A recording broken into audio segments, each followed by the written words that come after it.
దక్కింది. అందుకు మనం దేవునికి ఎంతైనా రుణస్తులమే. మంచిది.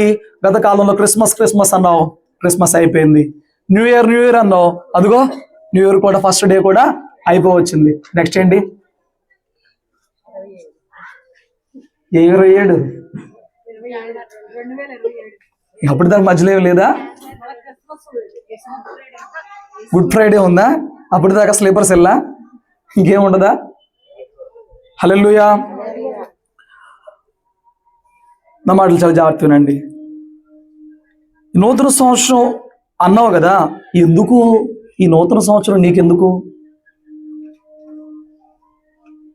చాలామంది డిసెంబర్ ఆఖరులో వచ్చే ఆ రోజులు చెడ్డమైనట్టు, డిసెంబర్ ఆఖరి వారాల్లో వచ్చే ఆ రోజులు జీవించడానికి మంచివి కావన్నట్టు, బ్రతకడానికి అనుకూలం కావన్నట్టు, ప్రభువా ముందు కొత్త సంవత్సరం ఉందయ్యా, కొత్త సంవత్సరం అది ఉంది.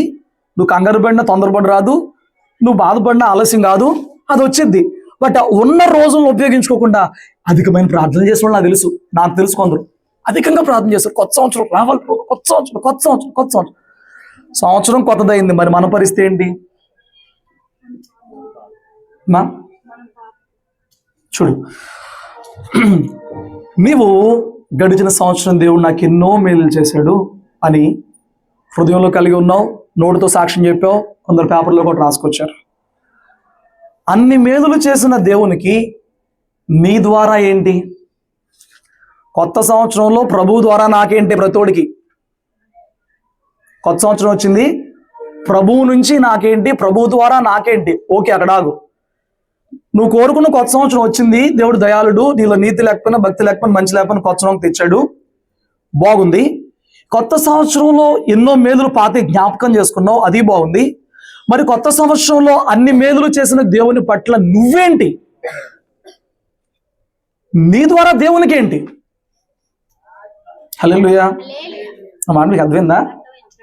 ఏమండి, వినాలి. అర్థమైందా? నాకు చూడండి, నేను అంటాను, నీ ద్వారా ప్రభువుకి ఏంటి? ఏం చేయగలవు చెప్పండి అసలు?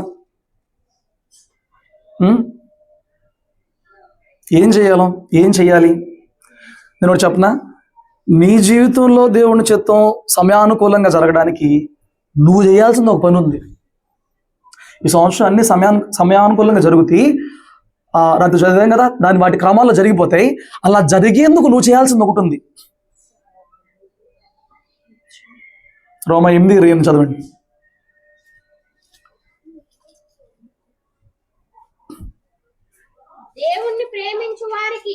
దేవుని ప్రేమించు వారికి అనగా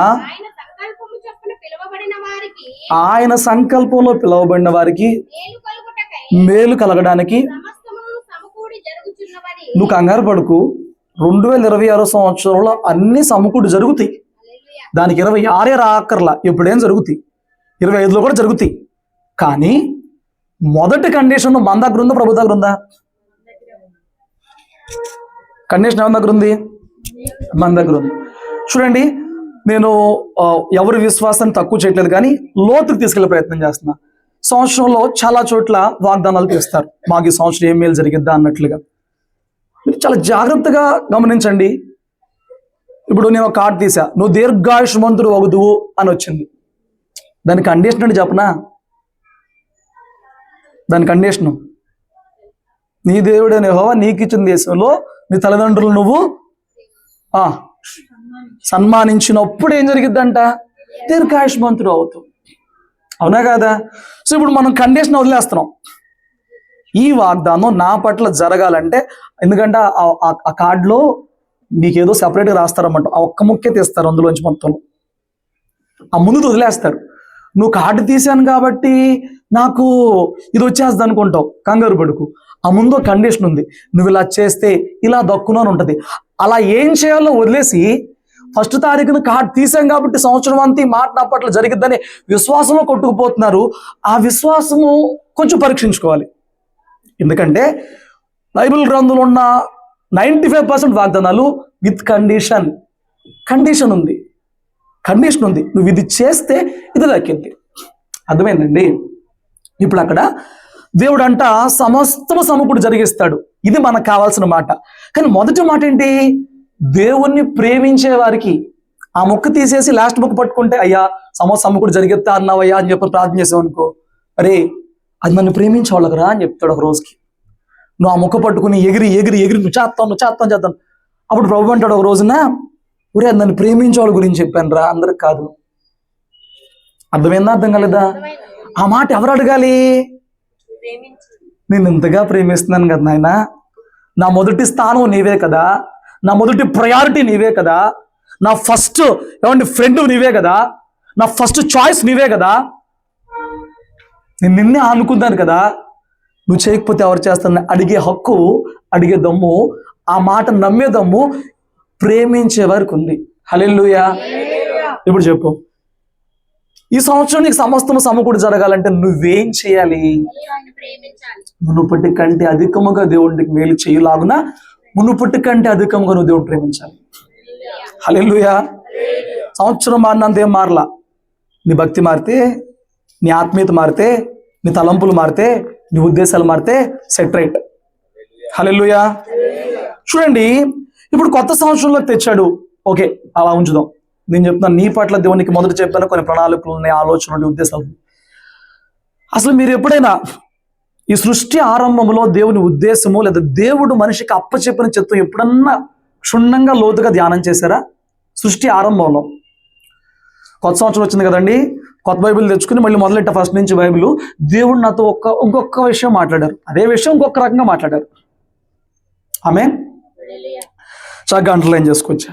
ఇప్పుడు ఏంటంట, నేను అడుగుతున్నా, దేవుడు మానవుణ్ణి భూమి మీద ప్రవేశపెట్టినప్పుడు, దేవుడు మానవుణ్ణి ఏదోను తోటలో పెట్టినప్పుడు మానవుడికి దేవుడు ఒక చిత్తం చెప్పాడు, తన చిత్తం ఏంటి చెప్పాడు. మీరు అర్థం చేసుకోవాలి. నేను అన్నాను, మనిషి పుట్టినాక నాకు గాలి ఆటలేదు ప్రభువా అంటే గాలి ఇచ్చాడా? నాకు ఆకలి అవుతుంది ప్రభువా అంటే ఆహారం ఇచ్చాడా?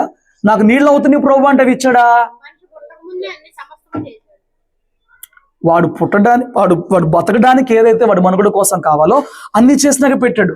ఈ 2026లో నీకు ఏమేం జరగాలో ఆయనకు ఒక ప్లాన్ ఉంది, బట్ నువ్వు ఏమి చేయాలో దానికి ఒక కండిషన్ ఉంది.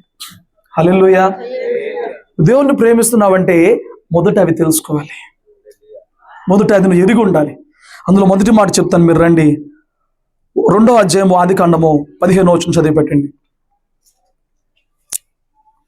మరియు దేవుడైన యెహోవా నరుణ్ణి తీసుకొని ఏదైనా తోటను సేద్యపరచుటకును దాన్ని కాచుటకును దానిలో ఉంచెను. ఆమేన్. మరియు ఆగమ్మా, చూడండి, ఇప్పుడు ఒక క్వశ్చన్ నాకు చూడండి, తెలివిగా ఆన్సర్ చెప్పండి. యేసు ప్రభు వారు పెద్ద దేవుడు మనిషిని ఎక్కడి నుంచి చేశాడు? మట్టి నుండి చేశాడు. చేసినాక ఎక్కడ పెట్టాడు? ఇక్కడ చదివినప్పుడు. ఇప్పుడు ఎక్కడ ఉంచాడు? మనిషిని ఏ మట్టిలో నుంచి తీశాడు? ఏదో తోటలో నుంచి ఉన్న మట్టినా వేరే మట్టినా?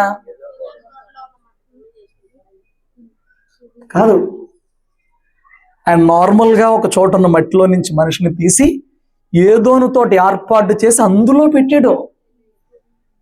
బయట నుంచి చేయబడి వచ్చాడు ఏదో తోటలోకి,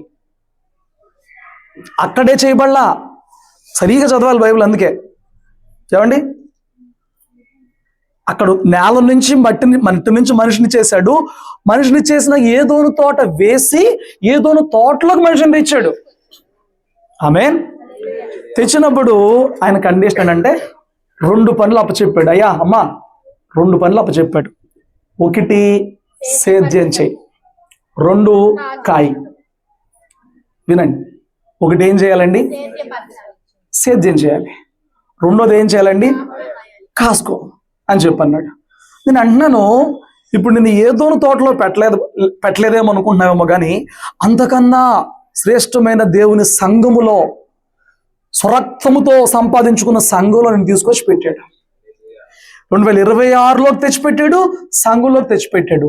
ఇప్పుడు నువ్వు చేయాల్సింది ఏంటయ్యా అంటే, నీవు నీ హృదయం అనే ఆ నేలను సేద్యం చేసుకోవాలి. పని ఉందా పని లేదా మనిషికి? ఎందుకు పెట్టాడు భూమి మీద? పని పాటలు పెట్టాడా? భూమి మీద ఏదో తోటలో మనిషిని పెట్టినప్పుడు ఏ పని అప్పచెప్పుకుని వదిలేశాడా? సేద్యం చేయాలి, తోటని కాయాలి. ఇప్పుడు నేను అన్నాను, నువ్వు ఈ సంవత్సరం బహుగా దేవుని కృపలో వర్ధిల్లి సమస్తం సమకూడి నీ జీవితంలో జరగాలనంటే నువ్వు దేవుణ్ణి ప్రేమించాలి. అందులో మొదటి భాగం ఏంటంటే నీ హృదయమును సేద్యం చేసుకోవాలి. ఎందుకంటే తన సంఘంలోకి తీసుకొచ్చిన ప్రభు నీలో నిత్యము తన వాక్యం విత్తి నిన్ను ఫలభరితంగా మార్చడానికి ఇష్టపడుతున్నాడు. కాబట్టి నీ హృదయాన్ని ఏం చేసుకోవాలి? సేద్యం చేసుకోవాలి. హల్లెలూయా. మీరు గమనించండి, ఒక స్థలం తీసుకుని 1 ఎకరమో లేదా ఒక సెంట్ అయినా చిన్న స్థలమైనా 1 ఎకరం తీసుకుని చుట్టూ కంచె వేసి అలా వదిలే పట్టించుకోకుండా వదిలేసినప్పుడు అందులో మామిడికాయ చెట్లు పెరుగుతాయి, పనసకాయ మొక్కలు పెరుగుతాయి. పెరగవా? అదేంటి? యాపిల్కాయ మొక్కలు పెరుగుతాయి. ఏం పెరగవా? మరి ఏం పెరుగుతాయి అమ్మా? పిచ్చ మొక్కలు, గచ్చపొదలు, ముళ్ళతప్పులు ఇవే పెరుగుతాయి. అది ఎంత ఆశ్చర్యం తెలుసా? నేను చాలా ఆశ్చర్యపోయే విషయం చూసినప్పుడు. మా పక్కనే చర్చి పక్కన కొన్ని స్థలం ఉంటుంది, దాన్ని ఎవరు పట్టించుకోరు. వానర్ అక్కడ వైజాగ్లో ఉంటాడు. ఒకసారి ఏదో ఫంక్షన్ ఉంటే మొత్తం క్లీన్ చేసి నీట్గా పెట్టాం.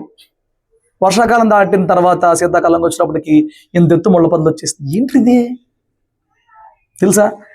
నీకు మంచి వృక్షముగా మంచి వృక్షాలు కావాలంటే, లేదా మంచి ఫలములు రావాల్సిన ఒక తోట అక్కడ ఏర్పడాలంటే నువ్వు దాన్ని ఎప్పటికప్పుడు సేద్యం చేయాలి. పిచ్చే రాకుండా తీసేయాలి, చెడ్డ వాటిని తీసేయాలి, ముళ్ళ తుప్పలు తీసివేయాలి, కలుపు పెరిగి తీసివేయాలి. నువ్వు మంచి విత్తుకుంటే వెళ్ళాలి.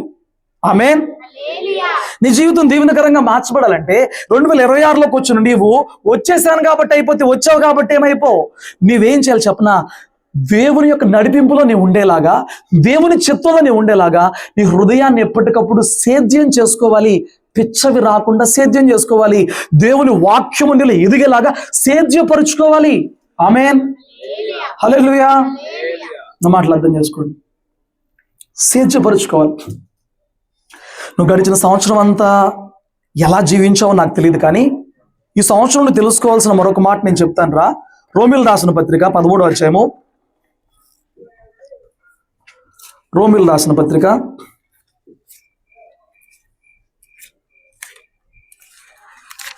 13వ అధ్యాయం 11వ వచనం. మరియు మీరు కాలం ఎరిగి నిద్ర మేలుకొని వేళ అయినదని తెలుసుకొనుడి. మన విశ్వాసమైనప్పటికంటే ఇప్పుడు రక్షణ అంట మరీ సమీపముగా ఉన్నది. రాత్రి చాలా గడిచి పగలు సమీపముగా ఉన్నది కనుక మనము అంధకార క్రియలను విసర్జించి తేజ సంబంధమైన యుద్ధోపకరణములు ధరించుకుందాము. ఆమె అర్థమైందా? మరి మిగతా వాళ్ళకు వాక్యాలు ఎట్లా దొరుకుతుందో నాకు తెలియదు, కానీ ఈరోజు ఉదయం నేను బైబిల్ ముందేసి కూర్చుంటే నాకు అనిపించిన వాక్యం, మరియు మీరు కాలమును ఎరిగి నిద్ర మేలుకునే వేళ అయిందని తెలుసుకోమన్నాడు ప్రభు. ఏంటంట? కాలాన్ని ఎరగాలి. ఏ కాలంలో ఉన్నావు? శీతాకాలం అని చెప్పకుండా పొరబడి దేవుని రాకడ విషయంలో, నీ రక్షణ విషయంలో ప్రభువు నిన్ను పరీక్షిస్తున్నప్పుడు నీకు ఇచ్చిన అవకాశములు, నీకు ఇచ్చిన కృపలు, నీకు ఇచ్చిన గ్రేస్ పీరియడ్, లేదా నీ పిలుపు దగ్గర పడుతున్న ఈ విషయాలను నువ్వు ఏమైనా గమనించుకుంటున్నావా? కాలం ఎరుగుతున్నావా? గుర్తెరుగుతున్నావా? నువ్వు ఎలాంటి కాలంలో ఉన్నావో? హల్లెలూయా. నువ్వు విశ్వాసం అయి ఉన్నప్పటికేంటి ఇప్పుడు రక్షణ నీకు మరి సమీపముగా వచ్చిందంట. రాకడ నీకు మరి సమీపముగా వస్తుంది. నీ పిలుపు మరి దగ్గర పడుతుంది. నీ సమయం మరి గతించిపోతుంది. కొత్తది ఏదో వచ్చిందని నువ్వు ఆనందపడుతున్నావు, కానీ మనం పాత పడిపోతున్నావు. మన దినములు తరిగిపోతున్న విషయం గమనించుకోవట్లేదు నువ్వు. అవునా కదా? మీరు కాలం ఎరగండి, నిద్ర మేల్కొనండి అంటున్నాడు. నిద్రావస్థలో ఉన్నారు విశ్వాసులు ఈ రోజున. ఆత్మీయ జీవితంలో నిద్రామత్తులో ఉన్నారు. చెప్తున్నాడు, పగలు సమీపిస్తుంది కాబట్టి అంధకార క్రియలు విడిచిపెట్టండి అని చెప్తున్నాడంటే ఉన్నాయనా లేవనా? తగిలించుకోవద్దంటే కొత్తగా ఆల్రెడీ విడిచిపెట్టామంటే ఉన్నాయనే కదా. నేను అంటున్నాను, కొత్త సంవత్సరంలోకి వచ్చినప్పుడు గుండెల మీద చేసుకుని నిజముగా నీలో దైవ చిత్తానికి వ్యతిరేకంగా పనిచేస్తున్న క్రియలేంటో ఒక్కసారి పరిశీలన చేసుకుని వాటి విషయంలో ఒక భయానికి వచ్చావా? ఇవి నాలో ఉన్నాయి కదా, ఈ కొత్త సంవత్సరంలో ఒక మంచి అవకాశంగా తీసుకుని వీటిని జయిద్దామని ఒక తీర్మానం. ఇదిగో ఇప్పటికీ సంవత్సరం మొదలై 18 గంటలు అయిపోయిందిగా, 18 గంటలు ఆటైపోయింది. హల్లెలూయా. ఏం తీర్మానం తీసుకున్నావు? ఏం విడిచిపెడతానికి నోట్ చేసుకున్నావు? ఒక బుక్ పెట్టుకోండి. వాక్యంతో పాటు వాక్యమైన ప్రతిసారి కానీ లేదైనా సందర్భాల్లోనే కానీ నువ్వు ఏమి విడిచిపెట్టాలో సీక్రెట్గా రాసి పెట్టుకో ఒక చోట. హల్లెలూయా. టు డూ లిస్ట్ కాదు, ఏమి చేయాలో పెట్టుకుంటారంట కొందరు రాగానే. నేను అంటున్నా, నువ్వు ముందు ఏం విడవాలో లిస్ట్ అయిపోయిందా? ఏమి విడిచిపెట్టాలో లిస్ట్ అయిపోయిందా? నిద్రపోయే సమయం కాదు, దగ్గర పడుతున్నావు. నా మాట అర్థం చేసుకో. సేవకుడిని పక్షంగా మొర్రపెట్ట కాబట్టి, సేవకుడు అడ్డుపడ కాబట్టి, నీ క్రియలు బాగోకపోయినా, నీలో ఫలము లేకపోయినా దేవుడు నీకు మరలా మరొక అవకాశం ఇచ్చిన సంవత్సరం ఏమేది? కాలం ఎరుగు. నీకు ఇవ్వబడిన కాలం ఎరుగు. నువ్వు దేవుని దృష్టిలో ఏమై ఉన్నావు ఎరుగు. అంధకార సంబంధమైన నీలో ఉంటే విడిచిపెట్టు. తేజో సంబంధమైన యుద్ధోపకరణాలు ధరించుకో. హల్లెలూయా.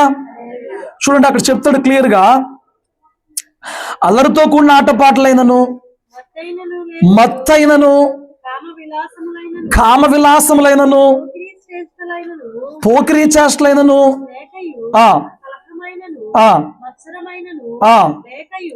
పగటి యందు నడుచుకున్నట్లు మర్యాదగా నడుచుకుందాం. నేను అంటున్నాను, నువ్వు ప్రభువుని ప్రేమించే వ్యక్తివైతే నీ హృదయాన్ని సేద్యపరుచుకుంటున్నప్పుడు ఇవి ఉండవు, ఇవి ఉండనివ్వవు.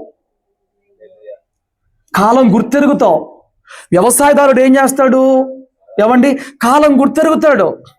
తను ఎప్పుడు విత్తాలతో సమయం దగ్గర పడుతుందో, ఎప్పుడు వర్షాకాలం దగ్గర పడుతుందో, ఎప్పుడు కోత కొయ్యాలో, ఎప్పుడు వాడు కాలంలో గుర్తుపడతాడు. హల్లెలూయా. నీ కాలాన్ని నువ్వు గుర్తుపడుతున్నావా? నీకు ఇచ్చిన సమయాలను నువ్వు గుర్తుపడుతున్నావా? గడిచిన సంవత్సరంలో ఏమైనా అల్లరితో కూడిన ఆటపాట్లు ఉన్నాయా? వినాలి. అల్లరితో కూడిన ఆటపాట్లు ఉన్నాయా? ఎవరన్నా చెప్పండి, ఉన్నాయో లేవో. ఏం ఆటలాడం కదా అంటారా? ఏం ఆటలాడం కదా? మాటలలో, ఏమండి, క్రియలతో, మనుషులతో ఆడుకుంటారు కొంతమంది. ఆ మాట చెప్తే వాళ్ళు ఎంత గాయపడతారో తెలుసుకుని వాడి ఎమోషన్స్తో ఆడుకుంటారు కొంతమంది. ఎదుటి వ్యక్తి యొక్క నొప్పితో ఆనందించి ఆటలాడతారు కొంతమంది. ఒకసారి గమనించుకుందాం. మొదటిగా మనం ఏం చేయాలో, అల్లరితో కూడిన ఆటపాటలు కానీ, మత్తుగా ఉన్నావా అంటే, అయ్యో దేవుని కృప, నేను మందు వదిలిపెట్టే క్షణాలు ఏందండి అంటారు. అమ్మా, మొత్తం అంటే అలా చెప్తారు. నేను అంటున్నాను, దేవునితో గడుపుతున్న సమయం కంటే నువ్వు దేనితో అయినా ఎక్కువ గడుపుతుంటే దాని మత్తులో ఉన్నావు. అది మనిషి అవ్వచ్చు, వస్తువు అవ్వచ్చు, డబ్బు అవ్వచ్చు, ఆలోచనలు అవ్వచ్చు, ఏదైనా అవ్వచ్చు. దాని మత్తులో ఉన్నావు, వాటి మత్తులో ఉన్నావు. సంసోను దెలీలా మత్తులో ఉన్నాడు. నువ్వు గత కాలములో ఏదైనా మత్తులో పడిపోయావా? కొందరికి ధనం అంటే మత్తు అనమాట, వాడికి ఎంత ఎక్కినా చాలదు. కొందరికి అందం అంటే మత్తు, నేను ఎంత బాగా కనిపించగలను, కనపరచుకోగలను అంటే ఒక్కొక్కడికి ఒక్కొక్క పిచ్చ అంటారు చూడు, నేను దాన్ని మత్తు అంటున్నాం. అదొక మత్తు, అందులోనే ఉంటారు. ఆ మత్తులో ఉన్నోడికి వేరే లోకంతో పని లేదు. వాడి మత్తే వాడికి, వాడి పిచ్చే వాడికి, వాడి గోలే వాడికి. అలాంటి వాళ్ళందరికీ భక్తి చేసేవాళ్ళు, సేవకులు పిచ్చోళ్ళు కనపడతారు. వాడి మత్తు వాడికి బాగుంది కాబట్టి వాడికి భక్తి అనేది పిచ్చితనం కనపడింది. సిలువ వార్త విరుతనం కనిపించింది. మళ్ళీ సంఘంలోనే ఉంటారు. మత్తైనా, కామ విలాసములైనా, ఫోనుల్లో కానీ, చూపుల్లో కానీ, బయటే కానీ, సినిమాల ద్వారానే కానీ, కళ్ళతో, ఆలోచనలతో, హృదయంతో. నేను అంటున్నాను, ఈ తప్పించుకోలేని పాపాలు ఇవి. కామం తప్పించుకోలేని పాపం, కోపం తప్పించుకోలేని పాపం. ఏం తప్పించుకోలేము?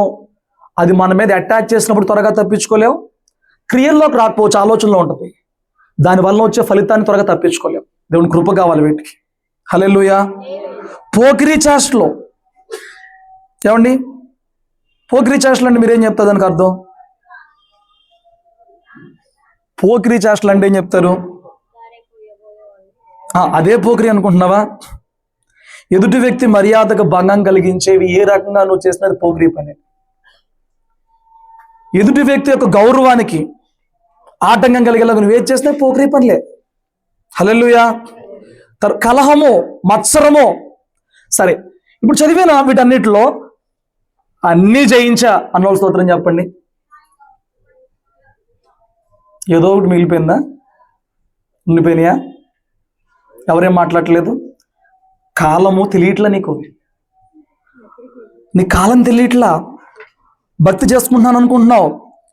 చూడండి, పగటి యందు నడుచుకున్నట్టు మర్యాదగా నడుచుకుందాము.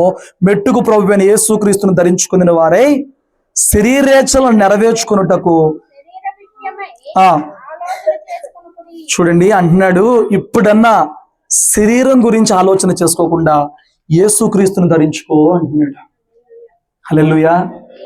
ఈ సంవత్సరమైనా శరీరము, దానికి వచ్చే కోరికల గురించి, వాటిని నెరవేర్చుకునే మార్గాల గురించి పక్కన పెట్టేసేసి ప్రభువుని ధరించుకుని ప్రభువు వలె జీవించుటకు ప్రయాసపడమని వాక్యం మనకు బోధిస్తుందండి. హల్లెలూయా. మీరు శ్రద్ధగా వినండి, మీకు వాక్యం అన్ఈజీగానే ఉంటుంది.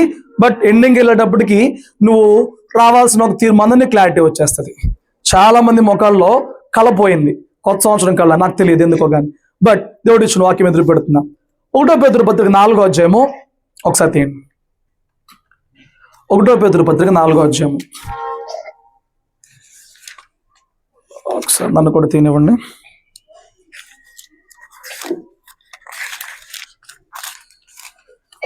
మొదటి పేతురు 4వ అధ్యాయము 3వ వచనం కూడా ఒక మాట చదివి పెట్టండి. మనము పోకిరీ చేష్టలు, దురాశలు, మద్యపానము, ఆటపాట్లు, విందులు, చేయదగని విగ్రహ పూజలు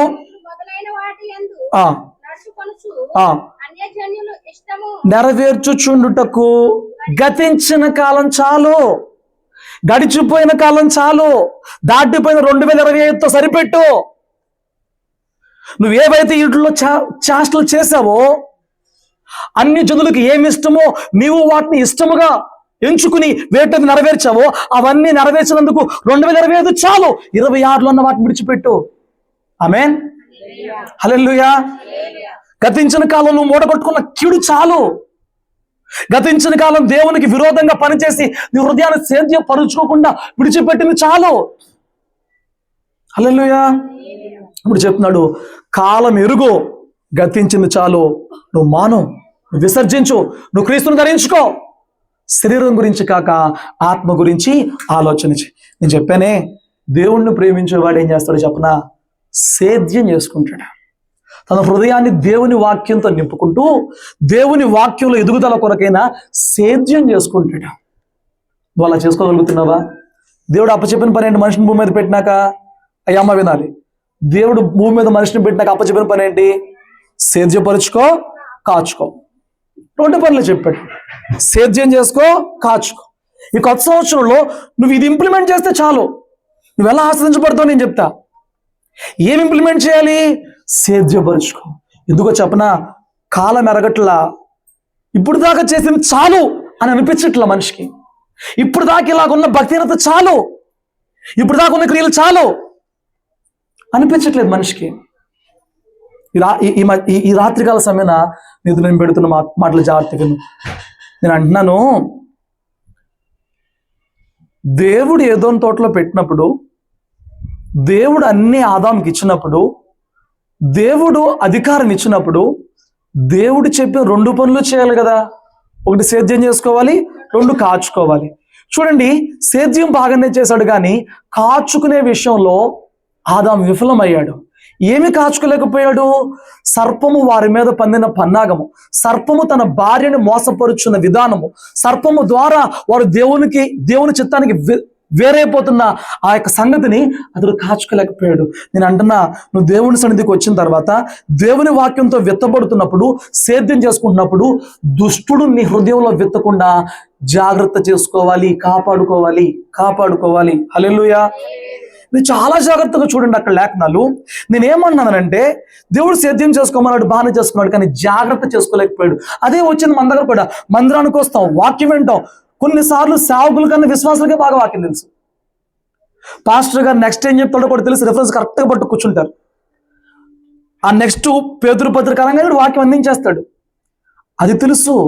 బట్ సాతాను వారి హృదయాల్లోనికి తెస్తున్న ఆ యొక్క విత్తనాలని రాకుండా కాపాడుకునే జాగ్రత్త మాత్రం చాలా మందికి తెలియదు.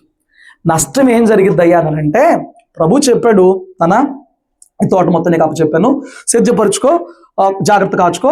అయితే ఒక కండిషన్, ఆ జీవవృక్ష ఫలం తినొచ్చేమో కానీ మంచి చెడులు తెలివినిచ్చే వృక్ష ఫలం మాత్రం తినకూడదు.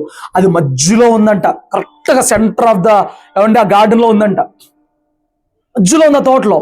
చెప్పాడు ఇది మాత్రం తినొద్దు, తింటే చచ్చిపోతావు చెప్పాడు. భయం పెట్టాడు, లోపడమన్నాడు. వాడు కొన్నాళ్ల పాటు, 2-3 రోజులు కాదు, కొన్నేళ్ల పాటు సావాసం చేసినాక వన్ ఫైన్ డే హవ్వని అడిగాడు, ఏంటి పండుని తింటే మీరు ఎందుకు తినట్లేదు, మీ దేవుడు తినొద్దన్నాడా? అవును తినొద్దన్నాడు. ఏ తింటే మేము చచ్చిపోతామంట. నిజమా కదా? చెప్పండి, నిజమా కదా? నేను అన్నాను, నీ హృదయాన్ని సేద్యపరుచుకుంటా దేవుడి దగ్గర కూర్చున్నప్పుడు దేవుడు అనేకమైన ఆజ్ఞలు ఇస్తాడు. అన్నీ ఎలా ఉంటాయి, ఇలా చేయొద్దు, ఇలా చేయొద్దు, ఇలా చేయొద్దు, ఇలా చేయొద్దు, ఇలా చేయొద్దు, చేసావా బాగోదు, చేసావా కోపడతా, చేసావా శిక్షిస్తా, అన్నీ ఇలాగ ఉంటాయి. మనకి దేవుడి మీద ఉన్న భయంతో వింటాం. బట్ సాతాను చెప్తాడు, ఫస్ట్ థింగ్ మీరు చావనే చావరు. ఏం చేస్తాడు?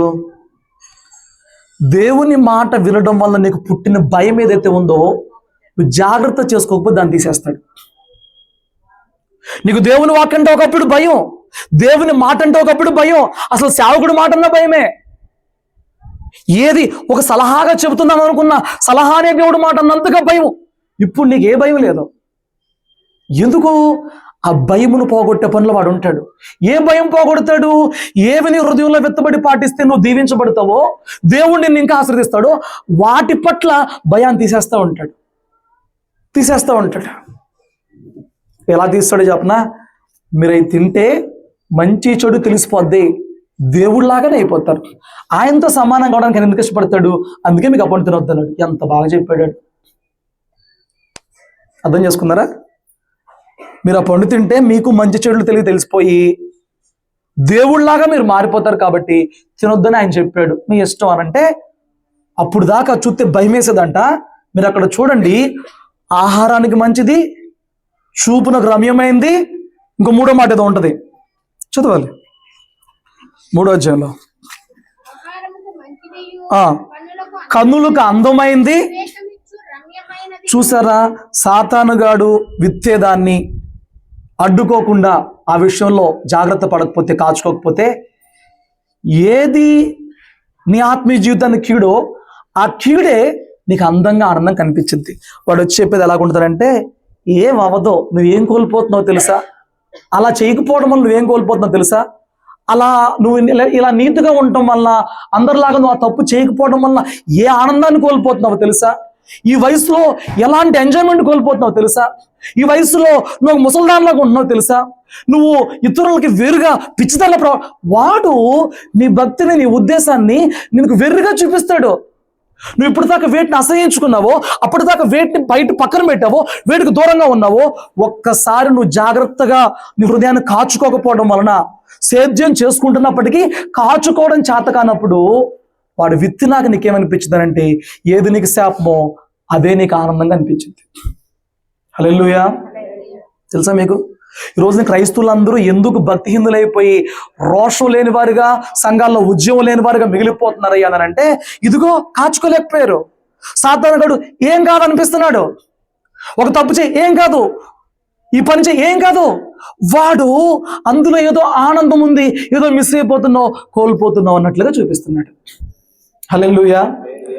అలా ప్రతి సంవత్సరం భక్తి చేద్దామని రోషంగా నిలబడుతూ, ఏవి గట్టిగా తీర్మానించుకుని ఏవి అసహించుకుందామని చెప్పి నిర్ణయించుకుంటున్నామో, కాచుకోవడం చేత కానప్పుడు, జాగ్రత్త పడడం చేత కానప్పుడు, వాడి ప్రేరేపణలకు లొంగిపోయి చెడును మంచిగా భావించి, కీడుని మేలుగా భావించి దానిలో కొనసాగి ఏమండి ప్రతి సంవత్సరం నిరుత్సాహంతోనే మిగిలిపోతున్నాం. హల్లెలూయా. స్తోత్రం చెప్పొచ్చు కదండి. దేవుని వాక్యం చెప్పింది, నన్ను ప్రేమించేవాడు నా ఆజ్ఞలు గైకొంటాడు. ఆయన ఆజ్ఞ సేద్యపరుచుకో, జాగ్రత్త పరుచుకో. సేద్యపరిచే వారు కొందరు ఉన్నారు, కానీ జాగ్రత్త లేని వారిగా చాలా మంది ఉన్నారు. ఆ విన్న వాక్యంని జాగ్రత్తగా భద్రపరచుకోవడం రాదు, అందులో ఎదగడం రాదు, దాని అనుభవపూర్వకంగా సత్యంలోనికి తెచ్చుకోవడం రాదు, జ్ఞానంలోకి రావడం రాదు. వాక్యం విషయంలో వినడం గుర్తుపెట్టుకోవడం మాత్రమే తెలుసు, కానీ అది పాటించే విషయంలో నిర్లక్ష్యం. ఎందుకంటే వాడు విత్తుతున్నప్పుడు దాని మీద ఉన్న విలువను నువ్వు కోల్పోతున్నావు. ఆ సంగతి నీకు తెలియట్లా. గుడ్ల మీద చేసుకో, రక్షణ పొందుకున్న దినమే కానీ, దేవుడి కిడు తప్పించినప్పుడే కానీ, దేవుడిని గురించి దర్శనం చూపించినప్పుడే కానీ, సేవకులు నీ విషయం ఎవరికి తెలియంది ఒకటి నీ కోసం బయలుపరిచినప్పుడే కానీ, వాక్యంలో నుంచి సరాసరి దేవుడు నీతో మాట్లాడినప్పుడే కానీ, ఒకప్పుడు నీకు భయం ఉండేదే, ఈరోజు ఏంటి కాదు అన్నట్లుగా మారిపోయావు. జాగ్రత్త చేసుకోవడం రావట్లే నీకు. దేవుణ్ణి ప్రేమిస్తే ఆయన ఆజ్ఞలు పాటిస్తావు. ప్రేమిస్తేనే మిగతా జరిగిద్ది. నీకు కావాల్సింది ఏం జరిగిద్ది? సమస్తము సమకూడి జరిగిద్ది. నువ్వు ప్రేమిస్తేనే దేవుణ్ణి. నువ్వు చేసే దాంట్లో నీకు దీవెనుంది, నీ కండిషన్లోనే నీకు దీవెనుంది. నువ్వు చేసిన దాన్ని బట్టి ప్రభు దగ్గర నుంచి అయితే నీ 2020 నీకు దక్కిద్ది. హల్లెలూయా. వారు ప్రభువు చెప్పిన జాగ్రత్త పడక, భయపడక వాళ్ళు తిని పడేసేసి మరణం తెచ్చుకుని త్రోసేయబడ్డారు. అది ప్రభు చేతుల్లో పనే, వాళ్ళ చేతుల్లో పనా? ఈ సంవత్సరం కూడా నీ చేతుల్లో పని. మునుపటి కంటే అధికంగా దీవించబడతావు, మునుపటి కంటే అధికముగా రోషముగా అభిషేకంతో దేవుని కొరకు సాక్షిగా బ్రతుకుతావు. ఈ పాటికి ఏ మేలులు పొందుకోవాలో వాటన్నిటిని కూడా దేవుని సంతోషపెట్టి పొందుకుంటావు. ఈ సంవత్సరం కూడా ఉసూరు అనిపించుకుంటావు. ఎవరి చేతుల్లో పని చెప్పనా? అది నీ చేతుల్లో పని. హల్లెలూయా, స్తోత్రం చెప్పండి. దేవుణ్ణి ప్రేమించే వ్యక్తివైతే దేవుని ఆజ్ఞలు పాటిస్తావు. నువ్వు ఎప్పుడైతే దేవుని ఆజ్ఞలు పాటించావో ఆ వెనుక అన్ని ఆశీర్వాదాలు కూడా ఉంటాయి. దేవుని ప్రేమించేవాడు మొదట చేసేది ఏంటంటే ఆయన ఆజ్ఞలు పాటిస్తాడు, జాగ్రత్తగా ఉంటాడు. ఇది దాటినాక రెండో పనులకు వెళ్దాం. ఇది ఎవడైతే దాటాడో నమ్మ చాలా జాగ్రత్త. ఎవరైతే ఇది దాటేశారో శరీరం గురించి కన్నా ఎక్కువ ఆత్మీయ జీవితం గురించి, శరీరంలో వచ్చే ఫలితాల కన్నా కూడా ఆత్మీయ జీవితంలో వచ్చే ఫలితాల గురించి, శారీరకంగా వచ్చే సమస్యల కన్నా కూడా ఆత్మీయ జీవితంలో సాతానుతో శోధనల విషయంలోనే ఎక్కువ తపన పడి ప్రయాసపడతారో నేను అంటున్నారు, వీళ్ళు అత్యధికమైన కృప చేత నింపబడతారు. చాలా మంది గడిచిన సంవత్సరం నేను సరిగా ప్రార్థన చేయలేదండి, గడిచిన సంవత్సరం నేను సరిగా లేనండి, అయినా దేవుడు ఎంతో కృప చూపించాడు అనుకుంటున్నావు. నేను అన్నాను, నీకు అదే తెలిస్తే నువ్వు ఈ భక్తిలోకి రా, అసలు కృపలో ఉన్న లోతు ఏంటో నువ్వు చూస్తావు. హల్లెలూయా, చూస్తావు. మొదట నీ గురించి నీవు దేవుని దగ్గర నిందారహితుడిగా మారిపోతావు. దేవుని ప్రేమించినప్పుడు ఆయన వాక్యం పాటించి తర్వాత ఏ స్థాయికి వస్తావో చెప్పనా? చూడండి, ఫిలిప్పీలు రాసిన పత్రిక 2వ అధ్యాయము 4వ వచనం. మీలో ప్రతివాడు తమ సొంత కార్యములు మాత్రమే గాక ఇతరుల కార్యాలను కూడా చూడవలను. ఎవరు చూస్తారు? నా హోంవర్క్ అయిపోతే నీ హోంవర్క్ చేస్తా, అంతే కదా? నా వర్క్ అయిపోతే నీకు చేస్తా. ఎవరైతే ఆత్మీయ జీవితంలో తమను తాము కట్టుకున్నారో, భద్రపరుచుకున్నారో, వాళ్ళు ఏం చేయగలరో చెప్పనా? తమ కార్యాలే కాక, తమ విషయాలే కాక ఇతరులకు సహాయపడగలిగిన వారిగా, ఇతరులకు ఉపయోగపడగలిగిన వారిగా, ఇతరులకు మేలు చేయగలిగిన వారిగా మార్చబడతారు. ఆమేన్. నేను అంటున్నాను, అమ్మా అయ్యా, ఆశీర్వదించబడ్డం అంటే నువ్వు నింపబడ్డం కాదు, ఇతరులకు దీవెనగా మార్చబడ్డాం. అబ్రహాం దేవుడు పిలిచినప్పుడు అన్నాడు, నిన్ను లోకానికి ఆశీర్వాదకరంగా చేస్తాను అన్నాడు. ఆశీర్వాదానికి అసలు అర్థం ఏంటంటే నువ్వు బాగుపడతాం కాదు, నువ్వు బాగుపడిన నలుగురికి ఉపయోగపడటం, నువ్వు ఎదిగిన నలుగురికి ఉపయోగపడటం, నువ్వు దీవించబడిన నలుగురికి ప్రయోజనకరంగా మారడం. నేను అన్నాను, ఈ సంవత్సరం కూడా నువ్వు బాగుపడటానికే తపన పడే పోరాటంలో మిగిలిపోతావా? నిన్ను బట్టి నలుగురికి సహాయంగా మారి నీ పేరు చెప్పుకునే స్థాయికి ఎదుగుతావా? అక్కడ కింద చెప్తాడు, యేసయ్య తన స్వార్థం చూసుకోకుండా, సింహాసనం విడిచిపెట్టకుండా, భాగ్యం ఎంచుకోనకుండా సింహాసనం విడిచిపెట్టేసేసి భూలోకానికి వచ్చేసేసి దాసులుగా, రిక్తునిగా సిలువ మరణం పొందేంతగా తగ్గించుకున్నాడు.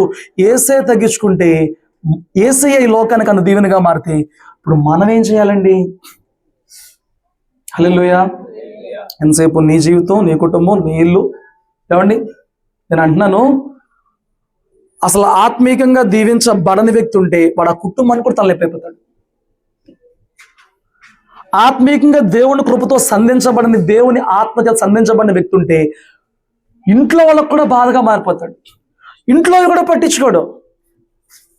ఎవరికి ఎలాగుంటే నాకేంటి, ఎవరేమైపోతే నాకేంటి, ఎవరు తింటే నాకేంటి, ఎవరు ఏడిస్తే నాకేంటి, ఎవరికి బాగుంటే నాకేంటి, ఎవరు బాగోపోతే నాకేంటి. ఆత్మచేత సంధించబడిన వ్యక్తి, దీవెనను కోరుకునే వ్యక్తి, ఎదగడానికి ఇష్టపడిన వ్యక్తి నా మాట అయ్యా అమ్మ, వారి స్వార్థమే తప్ప, గృహంలో కుటుంబంలో కూడా వారి స్వార్థమే తప్ప ఏమండి ఇంట్లో వాళ్ళ బాధ కూడా పట్టించుకోరు కొందరైతే. హల్లెలూయా. సంఘానికి వస్తూనే అలాంటి వాళ్ళని చాలా మందిని చూస్తూ ఉంటాం. దేవుని సన్నిధిలో నా అంత భక్తిపరులు లేరనిపించుకుంటూ కుటుంబంలో మాత్రం ఎవడెట్ట సత్తే నాకేంటి అనే స్థాయిలో నిర్లక్ష్యంగా ఉంటారు. నిజముగా దేవుని చేత ఆస్వాదించబడిన వాడు తన చుట్టూ ఉన్న ఏ వ్యక్తి బాధను చూసి చూడనట్టు విడిచిపెట్టలేడు. ఆ వ్యక్తి బాధపడడం నేనేం చేయాలి, ఆ వ్యక్తి మేలు జరిగేలాగా నేనేం చేయాలి, నేనున్న చోట ఈ దుఃఖం ఉంది, ఈ దుఃఖం పోవడానికి నేనేం చేయగలగాలి తప్పిస్తారు. వింటున్నారండి? దేవుని సందులో దేవుని వాక్యం వినండి. కొరింథీయులకు రాసిన పత్రిక, 1 కొరింథీయులకు రాసిన పత్రిక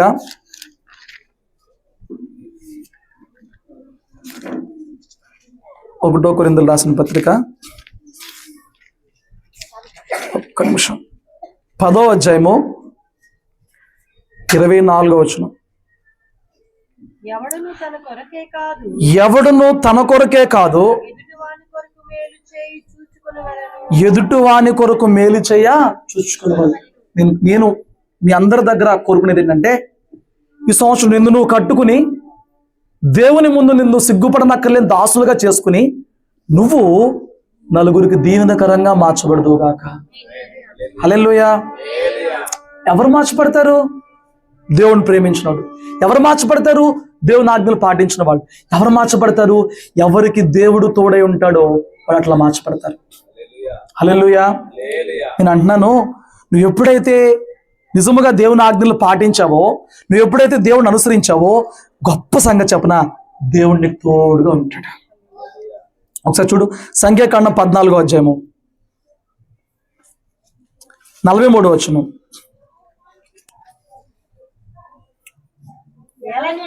ఏలయనగా అమాలేకీలు, కానానీయులు మీరు ఖడ్గం చేత కూలుదురు. ఎందుకు? యెహోవాను అనుసరించుట మానితిరి కనుక ఇప్పుడు దేవుడు వారికి తోడుగా ఉండడంట. కొత్త సంవత్సరం మందిరానికి వచ్చి దండం పెట్టేసుకుంటే దేవుడు నీకు తోడు రాడలే, కానీ కండిషన్, నువ్వు ఆయన అనుసరిస్తూ ఉంటే ఆయన నీకు తోడుగా వస్తాడు. గుర్తుపెట్టుకోమాట, నువ్వు ఆయన అనుసరిస్తే, నువ్వు ఆయన ఆజ్ఞలు పాటిస్తే ఆయన తోడుగా వస్తాడు.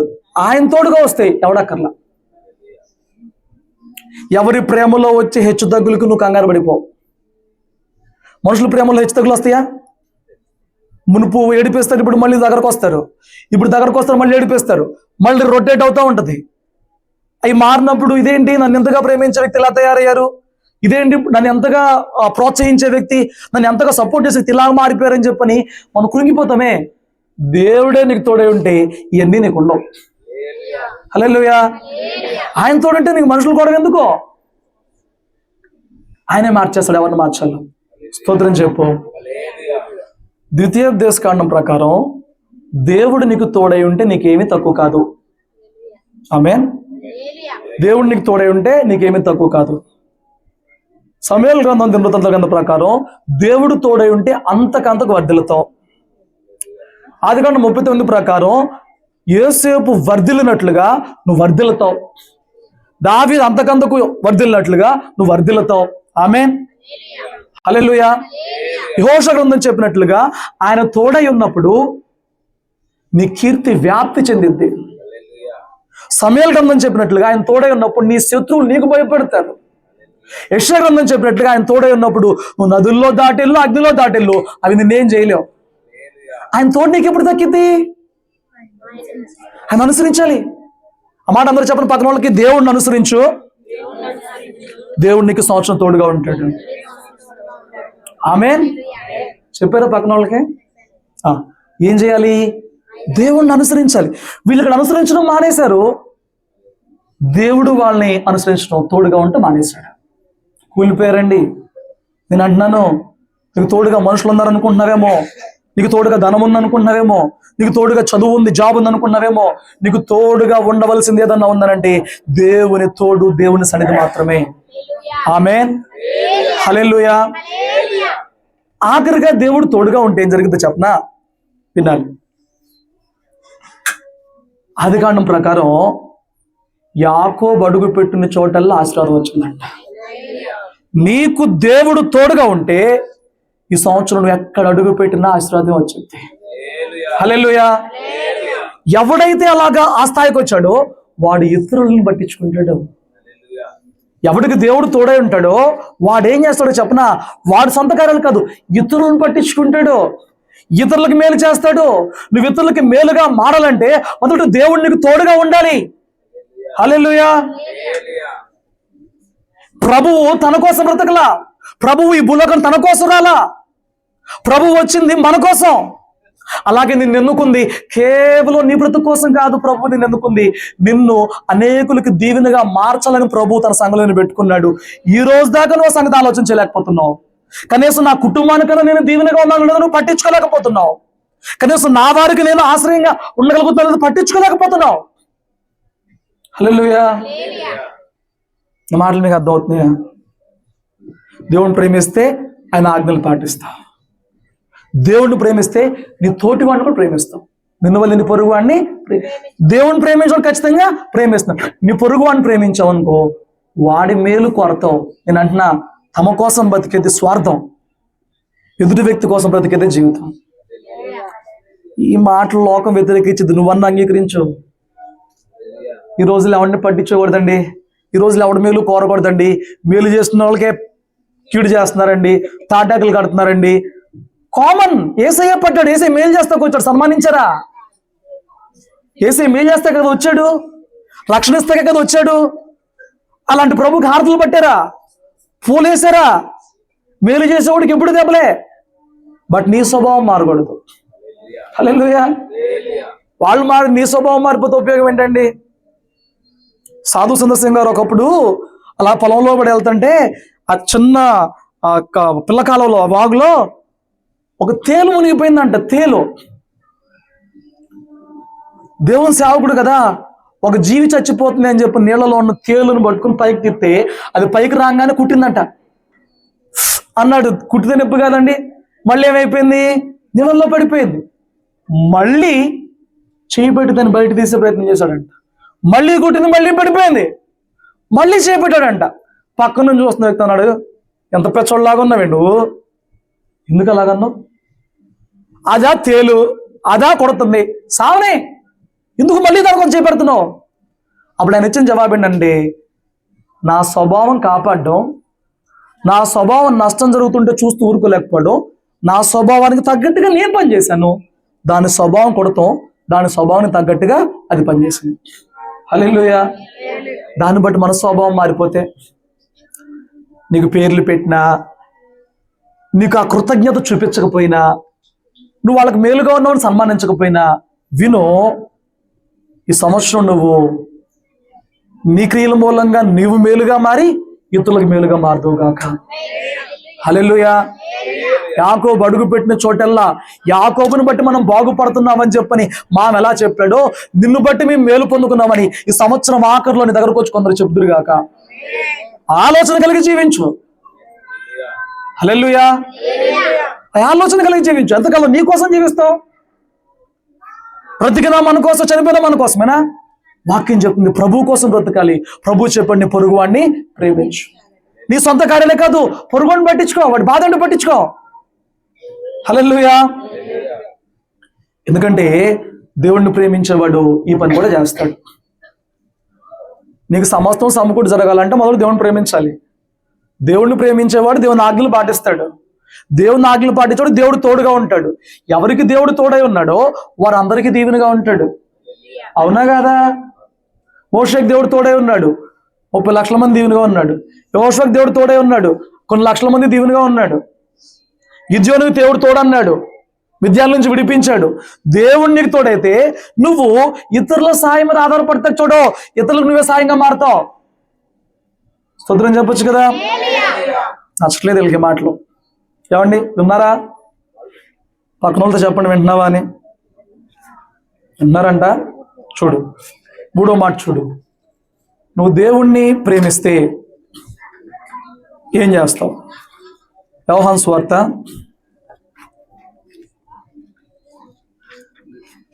1 చూడు. యోహాను సువార్త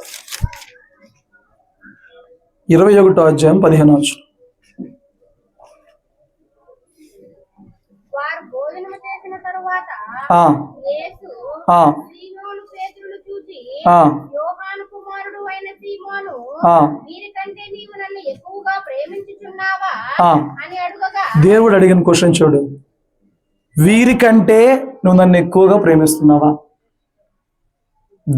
దేవుడిని మనం ఆయన ప్రేమించడం ఆయనకు కావాలి.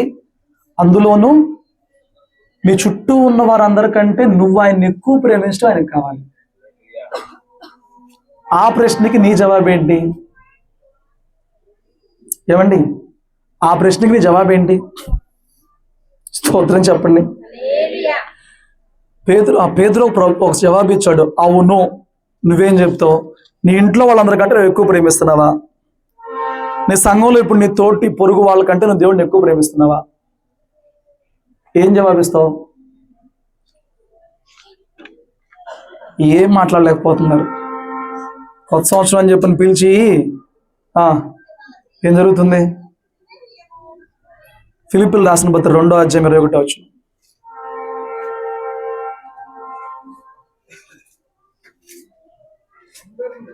అందరూ తమ సొంత కార్యములనే చూచుకొనుచున్నారు గాని యేసుక్రీస్తు కార్యాలను చూడలేదు. పేతురు, నిన్ను నన్ను ప్రేమిస్తున్నావా అన్నప్పుడు అవునయ్యా అంటే నా గొర్రెల మేపవే. నీకు అప్పచెప్పిన పని ఏంటి? పేతురు, నువ్వు తొట్టిల్లిపోతావు, స్టిల్ నీకోసం నేను ప్రార్థన చేస్తున్నా, నీ మనసు తిరిగిన తర్వాత నీ సహోదరులు బలపరుచు అని చెప్పి లోక 22లో చెప్పలేదా? ఇప్పుడు ఆ దేవుడు ఎవరో, యేసు ప్రభు ఎవరో తెలియదు అన్నాడు, 3 సార్లు అనేసాడు, శపించుకున్నాడు, కోడి కూసింది, పశ్చాత్తాపడ్డాడు, మారు మనసు వచ్చింది, మనసు తిరిగింది. ఇప్పుడు ఏం చేయాలి? ఆయన దేవుని పని చేయాలి, సహోదరులు బలపరచాలి. అందరిలో పెద్దవాడు, తాళర్చులు ఆయన చేతిలో ఉన్నాయి. వాళ్ళని మోటివేట్ చేయాలి, వాళ్ళని ఎంకరేజ్ చేయాలి, వాళ్ళు నడిపించుకోవాలి. అది మానేసేసి వాళ్ళు నడిపించాడు, చేపలు పడతాకి నడిపించాడు. ప్రభు వచ్చి అడుగుతున్నాడు, నన్ను ప్రేమిస్తున్నావా? అందరికంటే ఎక్కువ ప్రేమిస్తున్నావా? ఏమండి, అవునయ్యా అంటే నా గొర్రెలను మేపు. నువ్వు ఈ సంవత్సరం ఎలా మారాలయ్యానంటే, నువ్వు కాచుకుని నువ్వు దుష్టుని జాగ్రత్త చేసుకున్న కారణం చేత నువ్వు దీవించబడి ఇతరులకు దీవెనగా మారి దేవుని పనిని భుజం మీద వేసుకునే స్థాయికి రావాలి. హల్లెలూయా. నా మాటలు మీకు అర్థమవుతున్నాయా? ముగిస్తాను. ఈ సంవత్సరం నువ్వు ఏ స్థాయికి రావాలి అని అంటే, నువ్వు దేవుణ్ణి ప్రేమించావా? ఏమండి, ఆయన ఆజ్ఞలు పాటిస్తావు. నువ్వు దేవుణ్ణి ప్రేమించావా? పొరుగు అని ప్రేమిస్తావు. నువ్వు దేవుణ్ణి ప్రేమించావా? ఆయన పనిని ప్రేమిస్తావు. ఆయన కొరకు నేనేమైనా పని చేయగలనా? ఆయన కొరకు నేనేమైనా నడుం బిగించగలనా? ఏమండి, నేనేమైనా చేయగలనా? దేవుని కోసం మనం ఏమైనా చేయగలమా? దేవుడే మన కోసం అన్ని చేయాలా? అయ్యా, చేయగలమా? మనకు అర్థమైద్దా మనం ఏం చేయగలమో? నేను ఇంకా దీన్ని విస్తారంగా తీసుకెళ్ళదలుచుకోలేదు, ముగిస్తాను. రోమా పత్రిక, కొరింథీ పత్రికలో ఆయన చెప్తాడు, సంఘమునకు వచ్చిన ప్రతి ఒక్కరికి తన యొక్క ఆత్మ ప్రత్యక్షలు అనుగ్రహించాడంట ప్రభు. ఆయా వరాల్లో పాలించాడంట ప్రభు. సేవకుడు ఒక్కడి మూలంగా సంఘం కట్టబడేలా కాదు, ఒక్కొక్కరిని ఒక్కొక్క రీతిలో వాడుకుంటూ, ఒక్కొక్కరిని ఒక్కొక్క తలాంతుతో వాడుకుంటూ సంఘానికి క్షేమాభివృద్ధి కలిగేలాగా ప్రతి ఒక్కరిని ఒక పాత్రగా మార్చుకుంటానికి దేవుడు సంఘాన్ని రూపించుకున్నాడు. ఈ రోజున సేవకుడు తప్ప, సేవకుడిని బట్టి ఆ బాధ్యులకు ఒకరిద్దరు తప్ప మిగతా వాళ్ళందరూ కమ్ అండ్ గో. నేను అంటున్నాను సంఘం వలన మేలు పొందుకుంటే గొప్ప, సంఘానికి నువ్వు మేలుగా మారితే గొప్ప. అలా ఎప్పుడన్నా ఆలోచన చేసావా? మంచి ఆలోచన రాదే. ఆ రోజు కూటానికి వెళ్ళారు, 3 రోజులు అయిపోయింది, వాళ్ళ ఆకలితో ఉన్నారు, పంపించడానికి ఇష్టపడలా. రొట్టెలు పంచుదాం అన్నాడు ప్రభు. ఎక్కడి నుంచి తెద్దాం అన్నారు వీళ్ళు. వచ్చినాయి, ఆ వచ్చిన వాటిని దీవిచ్చారు, పంచారు. ఇప్పుడు వీళ్ళు ఇంటికి వెళ్తారు. ఎవరు? భోజనం చేసిన వీళ్ళందరూ కూడా, ప్రజలందరూ కూడా ఇంటికి వెళ్తారు. ఇంటికి వెళ్ళి ఇరుగు పొరుగు వారితో ఏం చెప్తారు? వెళ్ళాము, 3 రోజులు అక్కడ ఉన్నాము, అసలు ముందు ఏమో ఆత్మకు తిన్నాము, తర్వాత ఏమో శుభ్రంగా తృప్తిగా తిన్నాము, ఆ భాగ్యం మాకు దక్కింది. కానీ ఆ 5,000 మంది పురుషులకి స్త్రీలకి 12 మంది శిష్యులు పంచిపెట్టారు. ఏమండి? తినడం గొప్ప, పంచిపెడతాం గొప్ప? దేవుడు ఆ 12 మందికి ఇచ్చాడు. వాళ్ళలో ఎవరిని పిలుచుకోవాలా, వాళ్ళలో ఎవరికి అప్పచెప్పాలి ఆ పని. నేను 5,000 మంది అలా చెబితే వీళ్ళేం చెప్తారు? 12 మంది మా ద్వారా ఈ గొప్ప కార్యం జరిగింది. కార్యం పొందుకుంటాం గొప్ప, నీ ద్వారా కార్యం జరగడం గొప్ప. కొంచెం బియాండ్, అంటే కొంచెం దాటి ఆలోచన చేద్దాం. మన సర్కిల్లో, మన లైఫ్లో మన ఆలోచనలు దాటి కొంచెం దైవికంగా ఆలోచన చేద్దాం. హల్లెలూయా, స్తోత్రం చెప్పండి. దేవుని భారం నీకు తెలుస్తుందా? దేవుని దుఃఖం నీకు తెలుస్తుందా? ఈ లోకంలో దేవుని కొరకు చేయాల్సిన పని నీకు తెలుస్తుందా? కనీసం నీ సేవకుని భారం, నీ సేవకుని దర్శనం నీకు తెలుస్తుందా? వినాలి. కొత్త సంవత్సరం అని మరి మీరు ఎంత జోయల్గా ఉన్నారు, ఎంత డిస్టర్బెన్స్ చేస్తున్నారు. పిల్లలు కాదు, పెద్దోళ్ళు. వినాలి. దేవుని దుఃఖము, దేవుని భారము సేవకుడి హృదయంలో మాత్రమేనా? ఏమండి? ఇప్పుడు నోవాహు వచ్చాడు, నా దేవుడు నాకు ఒక దర్శనం ఇచ్చాడు, వాడ కట్టాలంట అన్నాడు. నీకు ఇచ్చాడు, నువ్వు కట్టుకో, మాకేంటి? లేదా నీకు చెప్పాడుగా మాకు చెప్పమని చూద్దాం, లేదా ఇలా అనుంటే ఆ వాడ పూర్తయ్యేదండి? ఆ వాడ కట్టడం ఎవరికి ఉపయోగం అమ్మా? ఇప్పుడు ఆ కొడుకులు సహకరించలేదనుకో, నేను అనుకుంటా కనీసం భార్యను పెట్టుకుని వాళ్ళిద్దరి వరకు పెట్టుకునేవాడేమో. మిగతా వాళ్ళకి పక్కన పెట్టి వాళ్ళు సహకరించలేదు అనుకో, ప్రభు మేము ఇద్దరం ఉన్నాం, ఇక మళ్ళీ వీళ్ళే అవ్వ లాగా వాళ్ళిద్దరికి అయ్యేదేమో. బట్ వాళ్ళు మనలాంటి వితండవాదానికి రాలా. అది పాస్టర్ గారి పని, అది పాస్టర్లు చేసుకునే పని. సంఘం గురించైనా సేవ గురించైనా తిప్పలు పడాల్సిన పాస్టరు, భారం ఏమైనా ఉంటే సేవకుడికి ఉండాలి కాదు. నోవాహు వచ్చి కొడుకులకు చెప్పినప్పుడు నా దేవుడు నాకు చెప్పాడు, మనం వాడ కట్టాలంట. దేవుడు నోవాహుకి ఇచ్చిన దర్శనానికి వీళ్ళందరూ లోబట్టారు. నీకు దేవుని భారం అన్నా తెలియకపోతే, నన్ను ప్రయాసపడుతున్న సేవకుని భారం అన్నా తెలిసి సహకరించే ప్రయత్నం చేస్తున్నావా? మోషే కొండకి ప్రార్థన చేస్తున్నాడు. హూరు అహరోను కనుక చేసుకొని, ఆడు కదా పిలుపులో ఉన్నాడు, ఆడు కదా దేవుని ఎంపికలో ఉన్నాడు, మనకెందుకు కబుర్లు చెప్పుకుందాం అనుకుంటే ఏమండి? శత్రువు చేతులు హతమైపోయేవాడు. వాళ్ళు అర్థం చేసుకున్నారు, నా బాధ్యత ఇది. మోషే నోరు తెలిసి ఎవరిని పిలవలా, మోషే నోరు తెలిసి ఎవరికి చెప్పలా. చాలా మంది ఏదో పిలవాలి, ఏదో దేవుడు పిలవాలి, ఏదో దేవుడు చెప్పాలి, ఏదో సేవకుడు చెప్పాలంటారు. నువ్వు దేవునితో కనెక్ట్ అయ్యి ఉంటే నీకు అర్థమైపోద్ది నువ్వు దేవుని కోసం ఏం చేయాలి. హల్లెలూయా. నీకున్న తలాంతులను బట్టి సంఘంలో క్రమంగా ఉంటావో, సంఘ పరిచర్యకు సహకరిస్తావో, ఏమంటే సంఘంలో ఇతరులను ప్రోత్సహిస్తావో, ఆత్మల కొరకు చేతులు ఎత్తే పని తీసుకుంటావో, ఏమండి ఆత్మ సంబంధమైన కన్నీరు కార్చే పని తీసుకుంటావో, భౌతికంగా ఏమండి నీ యొక్క కష్టముతో పరిచర్యకు సహకరిస్తావో, నీ గుప్పిళ్లతో పరిచర్య సహకరిస్తావు. నువ్వు ఏదో ఒకటి దేవుని పనికి ఉపయోగపడే స్థాయికి వస్తావు ఆయన ప్రేమిస్తే. హల్లెలూయా. ఈ 3 జరగకుండా నేను దేవుని ప్రేమిస్తాను ఎలా చెప్పగలవు? ఆయన ఆజ్ఞలు పాటించకుండా, పొరుగువాడికి మేలుగా ఉండకుండా, దేవుని పని పట్టించుకోకుండా నేను దేవుని ప్రేమిస్తున్నాను ఎలా చెప్పగలవు? బట్ నీ కింద మొక్క కావాలి, సమస్తము సమకూడి జరిగించే ప్రభువా ఆమేన్. నీ కింద మొక్క కావాలి. ఏం కావాలి? సమస్తము సమకూడి జరిగించి ఇక అదొకటి పట్టిన అర్థం కాదు. నీకు సమస్తము సమకూడి జరుగుతాయి. దానికంటే ముందు నువ్వు ప్రభువుని ప్రేమించు. ప్రభువుని ప్రేమించావా, నువ్వు సేద్యపరుచుకో. సాతానుగాడు చెడుని నీకు మంచిగా చూపించకుండా కాచుకో. నీ హృదయాన్ని దాచుకో, నీ హృదయాన్ని కాచుకో. విత్తబడిన వాక్యాన్ని ఎప్పుడైతే ఆచరిస్తావో, పాటిస్తావో, ప్రభువు నీకు తోడుగా ఉంటాడు. ఎవరైతే కేవలం వచ్చి వాక్యం ఏదో ఉపన్యాసం లాగా, తోలుబొమ్మల ఆటలాగా, నాటక ప్రదర్శనలాగా ఏదో చెప్తాడు, హావభావాలతో ఎమోషనల్ అయిపోతాడు, ఉద్రేకపడిపోతాడు. పొద్దున ఎవడో పోస్ట్ పెట్టాడు ఏంటంట, పాస్టర్లకు మైకు దొరికితే కాడికి అడ్డు అదిపే ఉండదంట. నాకు అలాగేం కాదు, నా లిమిట్స్ నాకు తెలుసు. హల్లెలూయా. మైకు దొరికితే అడ్డు అదిపే ఉండదంట పాస్టర్కి. అలా అర్థమైంది ఆ వ్యక్తులకి, అలా అర్థమైంది. వీడికి మైక్ దొరకకూడదు, దొరికిందా మనం అయిపోయాం, అలా అనిపించింది. స్తోత్రం చెప్పు.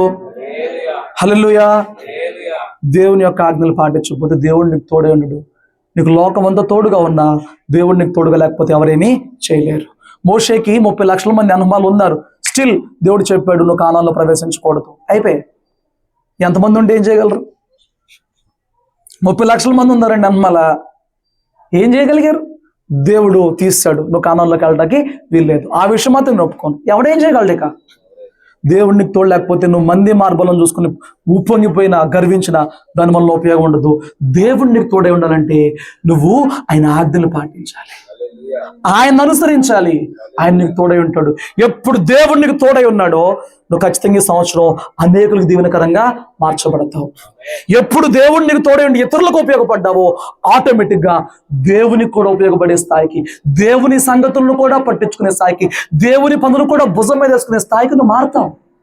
హల్లెలూయా. వచ్చి వెళ్ళిపోయే బాబతులోనే ఉంటావా? నిన్ను కట్టుకుని ఇతరులకు ఉపయోగపడి దేవునికి కూడా ఉపయోగపడే స్థాయికి వస్తావా? నువ్వు చూసుకో. నేను అంటున్నాను, అలా వచ్చినప్పుడు నువ్వు దేవుని ప్రేమిస్తున్నట్లు. పేతురు అంటున్నాడు, నేను ప్రేమిస్తున్నానని. స్టిల్ ప్రభు 3 సార్లు చెప్పాడు, నా గొర్రెలను కాయి, నా గొర్రెలు మేపు, నా గొర్రెలు మేపు. ఏమి చేస్తే ఇప్పుడు ప్రభుని ప్రేమించినట్టు అన్నాడు? ఏంటి ఆజ్ఞ? నా పని అప్పచెప్పే కదా నీకు. పేతురుకు ఒక పని అప్పచెప్పాడు, ఆదాముకు ఒక పని అప్పచెప్పాడు, మోషేకు ఒక పని అప్పచెప్పాడు. నీకంటూ నువ్వు ఈ భూలోకంలో ఉండగా దేవుని కొరకు చేసే పని ఒకటి ఉంటుంది. అదేంటో గమనించు, అదేంటో గుర్తించు. నువ్వు దేవునికి ఉపయోగపడే పాత్రగా, నువ్వు నీ సంఘానికి ఉపయోగపడే పాత్రగా, నువ్వు సేవకునికి ఉపయోగపడే పాత్రగా మార్చబడు. హల్లెలూయా. ఇక్కడ తిమోతి గురించి పౌలు చెప్తున్నాడు, అందరూ ఎవరి పని వాడు చూసుకుంటాడు, తిమోతి ఒక్కడే నాకున్న భారం అతనిలో ఉండి అతను అందరి గురించి పరితపిస్తాడు. అలా ఇక్కడ ఎవరి గురించి సాక్ష్యం చెప్పొచ్చా? అలా ఎవరి గురించి అని చెప్పొచ్చా?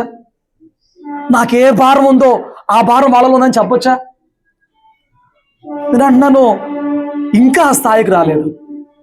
ఉంది, కొన్ని విషయాల్లో కొంత భారం కొందరు మోస్తున్నారు అంతే. మొన్న 2-3 వీక్స్ ముందు వచ్చాను. చంటంద లేడు, జయరామ్ గారు డబడబా కుర్చీలేకేస్తున్నాడు, డబడబా లైట్లు పెట్టేస్తున్నాడు. పెద్ద వయసు మనిషి కదా, ఎందుకు అంత ఆశపడుతున్నాడు అనిపించింది మనసుకి. ఆరాధన సమయము అయిపోతుంది. నేను అంటున్నాను, అదొక్కటేనా సేవకుని భారం ఏంటో అర్థం చేసుకునే స్థాయికి కూడా ఎదుగుతావా? ఏమండి, ఇక్కడ కొందరు సంఘాన్ని ప్రేమించి ఉదయం ఆరాధనలో పాల్గొని మళ్ళీ రాత్రి ఆరాధనలో పాల్గొంటున్నారు. నేను అంటున్నాను దేవుడిని ఇక్కడికి ఎందుకు నడిపించాడు? నేనెవరు, నువ్వెవరు, మనమెవరు, ఇక్కడ ఎందుకు పెట్టాడు? ఇక్కడ నువ్వు ఎవరికోసం ప్రార్థన చేయాలా? ఇక్కడ నువ్వు ఎవరినన్నా బలపరచాలా నీ మాటల ద్వారా? ఇక్కడ నువ్వు ఎవరినన్నా నీ సాక్ష్యం బట్టి వారిని ట్రాక్లోకి తేవాలా? నీ ప్రేమతో గద్దిని సరిచేయాలి. నీకేం పని అప్పచెప్తున్నాడు? Command gonna? హల్లెలూయా. ఎవరు ఊరికే దేవుని దగ్గరికి రాలా, ఎవరు ఊరికే రాత్రి ఇక్కడ మనము కూర్చోవాలా. అది గుర్తుపెట్టుకోండి. హల్లెలూయా. ఇది ఒకటి ఉంటుంది కదా, అంత వ్యయ ప్రయాసాలు జరుగుతున్న సేవ కదా. నేను ఎక్కడి నుంచి వస్తున్నాను, మీరు ఎక్కడి నుంచి వస్తున్నారు, ఈ చిట్టకి ఎక్కడి నుంచి వస్తుంది? ఏమండి, ఇలా కూడుకుంటానికి వెనకెంత ప్రయాస జరుగుతుంది. నన్ను ఎలా సిద్ధపరిచాడు, మిమ్మల్ని ఎలా సిద్ధపరుస్తున్నాడు. కొందరు పగలు ఉరుకులు పరుగులు, సాయంత్రం ఉరుకులు పరుగులు. కొందరు సాయంత్రం కుటుంబం కోసం ప్రయాస, కొందరు ఫిజికల్గా, కొందరు మెంటల్గా. ఇంత ప్రయాస జరుగుతుంది. నేను అంటున్నాను, అది చాలా అనుకుంటున్నావా? దేవుడు నీకు ఏదన్నా పని అప్పచెప్తాడని ఎదురు చూస్తున్నావా? దేవుడిని నిన్ను ఇంకా బెటర్గా వాడుకుంటాడేమో కనిపెడుతున్నావా? ఇంకా బెటర్గా నువ్వేమన్నా దేవుని కోసం చేయగలవేమో. హల్లెలూయా. దేవుడు సంఘానికి పెట్టుచున్న భారం ఏంటో సాకుని దర్శనం పెట్టి తెలుసు, ఇంకా కొనసాగేలాగా ప్రయత్నం చేయగలవేమో కనిపెడుతున్నావా? నువ్వు ఇతరులను గాయపరిచే వ్యక్తిగా ఉంటే అసలు నీ కుటుంబానికి నువ్వు ఉపయోగంగా ఉంటావు.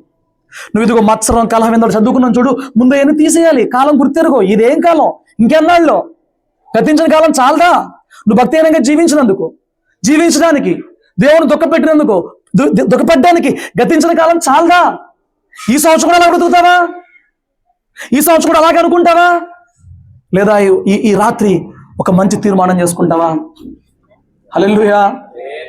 దేవుడు ఏదో తోటలో పెట్టక ముందే అన్ని పెట్టాడు, బట్ కండిషన్ దాటినప్పుడు తీసి పక్కన పడేశాడు. దేవుడి సంవత్సరం ఆఖరి రోజు వరకు నీకేమేం కావాలో ఆయన సమకూరు జరిగించడానికి సిద్ధంగా ఉన్నాడు. బట్ నువ్వు చేయాల్సింది ఏంటి? దేవుణ్ణి ప్రేమించాలి, దేవుణ్ణి ప్రేమించాలి, దేవుణ్ణి ప్రేమించాలి. అసలు ఈ మాటను తీసుకుంటాకి ఇష్టపడలే చాలా మంది. ఇంత కృతజ్ఞత చూపించిన దేవుడు నేను ఏం చేయను అంటున్నారు రాత్రి కొంతమంది. ప్రేమించు ప్రభువుని. నువ్వు ఎలా ఉన్నా ప్రేమించు ప్రభు ఒక్కడే. ఈ లోకంలో తల్లి అంటారు, తల్లి కూడా కొన్నిసార్లు ఆశ్రయించుకునేది, ప్రవర్తనకు చిరాకు పడిద్ది. కానీ నువ్వు ఎలాగున్నా ప్రేమిస్తుంది నీ ప్రభు ఒక్కడు ఈ రోజు దాకా. మరి ఎవరిని ప్రేమిస్తావు నువ్వు? డబ్బునా, అందాన్నా, లోకాన్నా, గర్వాన్నా? దేన్ని ప్రేమిస్తావు నువ్వు? ప్రభువుని ప్రేమించు. ఈ సంవత్సరం నువ్వు ఊహించని రీతిగా, నువ్వు అడగనివి, నువ్వు కోరనివి, నువ్వు పొందనివి ఇంతవరకు దేవుడిని జీవితంలో తప్పక సమకూర్చి సమయానికి జరిగిస్తాడు. అట్టి కృప, అట్టి భాగ్యం దేవుడు మన జీవితంలో సంపూర్ణంగా జరిగించును గాక.